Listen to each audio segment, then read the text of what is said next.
Just look around you for a second. See everything that's plugged in, lit up, or powered on? Well, it's all connected to this hidden world, a massive invisible infrastructure. It's the silent network that honestly runs our entire lives. So today, we're going to pull back the curtain and explain exactly how that world gets built and who the people are that build it. All right, here's our game plan.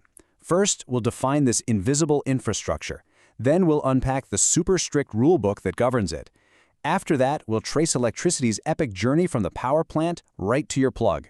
We'll meet the pros who build all of it. And finally, we'll see what has to happen before a single wire even gets connected. Okay, let's get into it. So first things first, what are we really talking about when we say electrical construction? I'll tell you right now, this scale is probably way bigger than you think. At its core, it's the entire life cycle of our power systems. And you gotta forget just wiring a new house. Think bigger. We're talking about installing, maintaining, and repairing everything, from colossal nuclear power plants and transmission lines that stretch across the country, all the way to complex signaling systems and, the advanced smart grids that are going to power our future. It's the whole shebang, from start to finish. Now, as you can probably imagine, you can't just wing it when you're dealing with this much power. And that brings us to the incredibly important rulebook, this huge web of laws and regulations that is the foundation for the entire industry. So why all the bureaucracy? Why so many rules? It's pretty simple, really. With electricity, the stakes are unbelievably high. I mean, mistakes aren't just costly, they can be incredibly dangerous. These rules exist for one main reason: to make sure everything is built safely, reliably, and to the absolute highest standard for the workers and for you and me. What's really cool is how you can take dozens of super complex laws and boil them all down to 4 key areas. First, you've got laws for production, making sure the power source itself is safe and reliable. Then you have laws for the construction. That's for the companies, the equipment, and the technicians.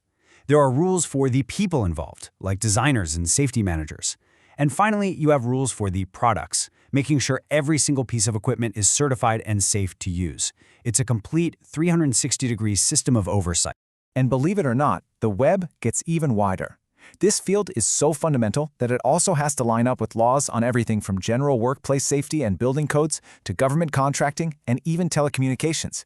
It's all connected. All right, so we've got the rules down. Now let's actually follow the power. To really get a handle on all the different kinds of projects out there, it really helps to think of it as a journey. The journey of electricity, from the moment it's created to the outlet in your wall. And that journey pretty much breaks down into 3 core stages. First, you have generation, that's creating the power. Second is transmission, that's moving it across huge distances. And third is distribution, the final step that brings it right to your doorstep. Electrical construction is the backbone of all 3.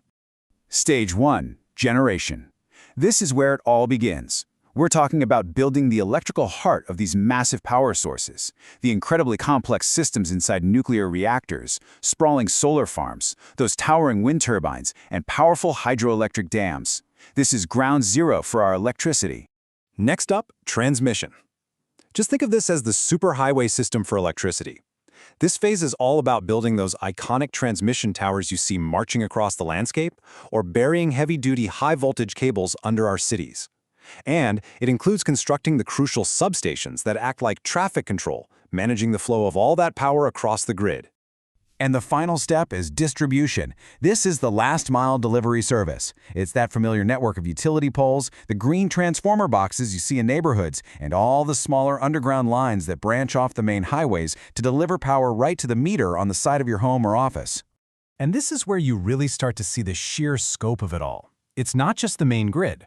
We're also talking about the complex wiring inside a huge factory, the systems running a skyscraper's lights and elevators, the floodlights at a stadium, heated roads, and the entire power network for our transportation, from airports and railways to every single traffic signal out there. So who are the masterminds making all of this happen? Let's meet the experts on the ground, the electrical construction technicians. Now here's the most crucial point. Their role isn't just important, it's legally required. The law is crystal clear. Every single electrical construction project, no matter how big or small, must be managed by a qualified technician. It's the ultimate non-negotiable guarantee of safety and quality. And it's not a one-size-fits-all job either. There's a clear hierarchy based on skill and experience. Junior technicians handle smaller-scale projects, anything under 1,000 volts. Step up to intermediate, and you're qualified to manage huge projects, up to 100,000 volts. And at the very top, the special and senior grade technicians, they get the green light to manage any electrical project you can possibly imagine. You know, the best way to think of the technician on site is as the central hub of the entire project. They are the command center, the one person coordinating a huge number of moving parts, people, and processes to bring the whole thing together. I mean, just think about their day-to-day. They're constantly juggling communications, they're keeping the client updated on progress, talking to the head office to get more resources, directing the hands-on work of every single subcontractor, and navigating all the red tape for permits and inspections with outside agencies. They are the ultimate project conductors.